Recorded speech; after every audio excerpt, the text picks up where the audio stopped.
કોંગ્રેસના પ્રમુખ ધનસુખ રાજપૂત સહિતના કાર્યકરો દ્વારા સુરત ડાયમંડ એસોસિએશનની ઓફિસ પહોંચીને આવેદનપત્ર આપવામાં આવ્યું હતું।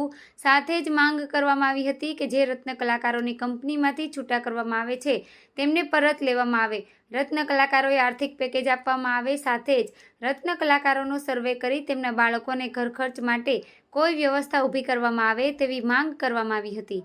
કોંગ્રેસના કલ્પેશ બારોટે કહ્યું કે હાલ રાજ્યસભામાં સુરતના હીરા ઉદ્યોગપતિ ગોવિંદ ધોળકિયા સાંસદ છે, ત્યારે સરકારમાં યોગ્ય રજૂઆત કરીને રત્ન કલાકારો માટે આર્થિક પેકેજ જાહેર થાય તે પ્રકારની વ્યવસ્થા કરવી જોઈએ, કારણ કે સુરતનો હીરા ઉદ્યોગ દેશની ઇકોનોમીમાં પણ સારું એવું યોગદાન આપી રહ્યો છે। देखिए, जो बजट आया इस बार, बजट जो आया है वो वैसे पूरी जेम एंड ज्वेलरी इंडस्ट्री के लिए काफ़ी अच्छा बजट रहा है। तो वही मांगनी, देखिए मैं आपको एक बात बताऊं कि आप कह रहे हैं बजट जो आया उसमें हमारी जो वो जो बजट आया है तो वही तो एक पूरा जो मंदी को बाहर निकालने के लिए है। देखिए, आर्थिक मदद डायरेक्ट अभी तक हमारी तरफ से कुछ हुई नहीं है और देखिए अभी चर्चा उस पर चालू है, अभी तक कोई ऐसा निर्णय लिया नहीं गया है।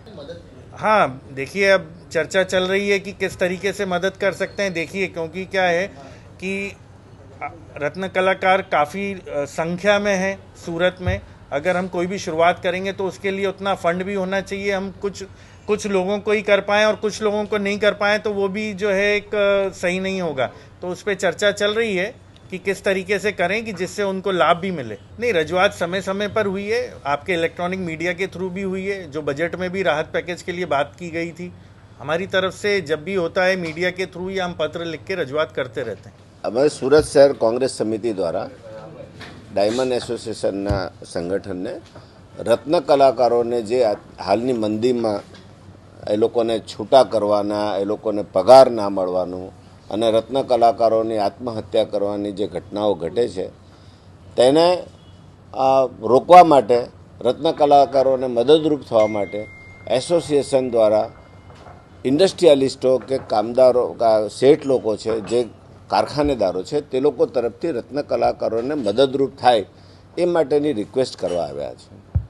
અને મને આનંદ થાય છે કે એસોસિએશન પણ ખૂબ સારી રીતે સમજે છે, રત્ન કલાકારોની સમસ્યા સમજે છે અને એમને મદદરૂપ થવા માટેની એમની ઘણી બધી તૈયારીઓ પણ બતાવી છે। અમારા સૂચનોની પણ આપલે કરી છે અને અમે જે સૂચનો કર્યા છે તે સૂચનો પણ એમને સ્વીકાર્યા છે મહદઅંશે, અને અમારા સૂચનો અને એમના વિચારો એકબીજાના મળતા આવ્યા છે। કુલ મળીને પ્રાઇમા ફેસી જો જોઈએ, કુલ મળીને સરાઉન્ડિંગ જોઈએ તો અમારો ઉદ્દેશ ફક્ત રત્ન કલાકારો આત્મહત્યા ના કરે, એમની જે આર્થિક સ્થિતિ છે, એમને જે પરિવારનું ગુજરાન ચલાવવું છે તેમાં આપણે શું મદદરૂપ થઈએ એની ચર્ચા કરી છે। એસોસિએશન પણ સંયુક્ત રીતે તૈયાર છે।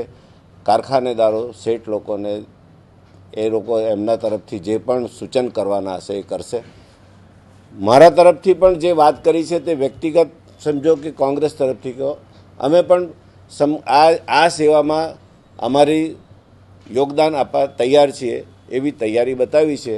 અને એવું કંઈ પણ હશે તો એની ટાઈમ કોલ કરશે તો 24 કલાકમાં પહોંચતો કરી દઈશ।